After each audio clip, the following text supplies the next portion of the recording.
Hello everyone, this is Roddy. Previously, I've made this procedural weaved iron wire chain, and I decided to give it for $1 on Gumroad. The reason I set such a price instead of giving it for free is that I spent extra time to make it work for these people who have no knowledge about animation nodes.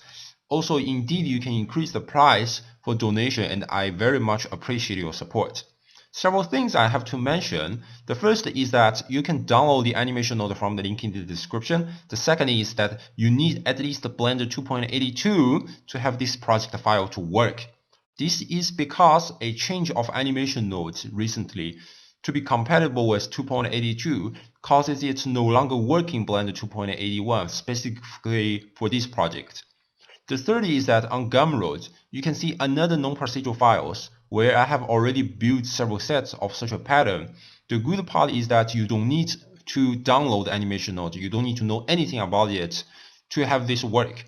The bad part, however, is that it's no longer procedural. So eventually, I highly recommend you to download the animation node from the link in the description and change parameters for your own needs, because it's impossible for me to build 1 million combinations for you through these parameters. So let's start our verbal demonstration. Previously, I've already made a non-verbal demonstration, and since then I changed some parameters or fixed some bugs within the node tree. So I would like to mention all these things over again. And I think it becomes more user-friendly to these people who have minimal knowledge about animation nodes. So you don't need to go through node tree. You just change all these parameters and it will work for you. I basically will explain all these kind of things. And definitely, if you know more about animation node later on, you can change your trees by yourself to add some functionality. But in general, I think this is already good enough. So I think essentially all these settings are self-explanatory. So let's just increase the bevel depth. It's basically the thickness, because everything essentially is generated as curves. So if you just increase the bevel depth, you increase the thickness. To this part is kind of easy. And height is really just the height. So you just increase the 10, you increase the height. So sometimes if you increase the height too much, the pattern will be very weird. At this moment, it's just the issue of resolution. So higher the resolution, clearer it will be. So for example, if I change that to 30s, it becomes rather weird. And make it 2, it basically becomes straight line. And sometimes if I get a very weird number like 70s, it's just not good enough. And it's just kind of not really jaggy, but it's not working very fine. So these are some parts that you need to be cautious with. Essentially, higher resolution it will be better, but in some circumstances it also increases your vertices number, and it's probably not the thing that you want. So after this moment, I think this is fine. The next thing I want to talk about is frequency. This was a bug, and I fixed that. So now if I increase the frequency, so you keep the same height, but you actually increase the frequency. And this might be something sometimes what you want, but other times you might think, oh, I increase the frequency, but the width becomes relatively larger than the height, and I want to make them kind of more circular. So in that case, this is where X multiplier will do.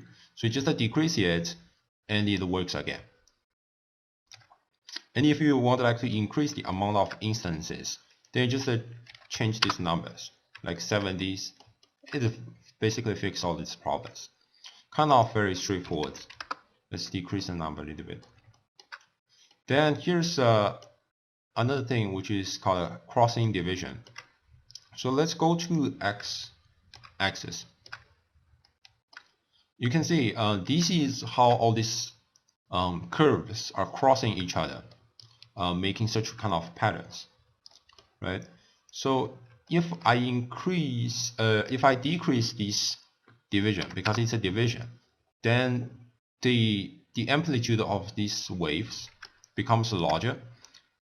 Sometimes this may be what you want, sometimes maybe not. Essentially, this parameter is just simply to make sure that they are actually crossing each other instead of overlapping to each other. In general, I think 25 or 30 is already working. If this number is too high, it's like 100, I think it's still nice. But you definitely do get some crossing over, depending on the angle you're looking at. So essentially, this is the idea.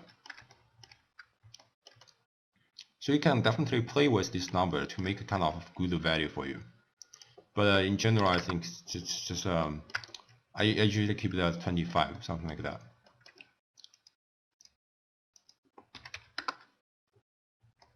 So here's another interesting thing. It's called smooth.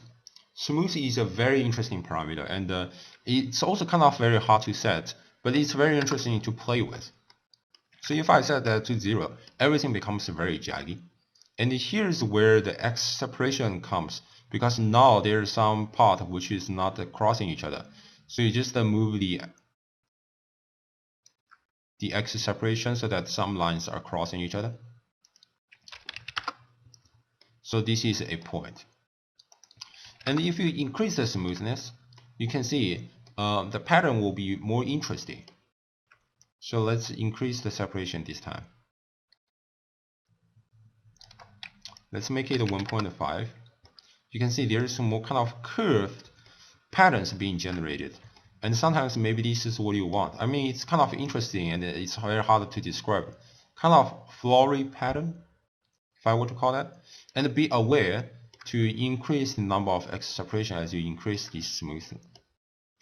And if I increase that to 2 and even 3, then more flower being generated. And you can just separate them, kind of making interesting patterns as you wish. And basically that's it. Sometimes resolution in this case also works, but if you increase the resolution, all this curve will shrink their size. So this is also a very important part as well. So that's it. I think the good part is for these kind of patterns, it's impossible to really model. Can you? I cannot think of a method, but I'm also not a good modeler. Okay, yes, another thing. So let's change everything back. Just make it 0.33. So 0.33 is usually the standard you need to work with.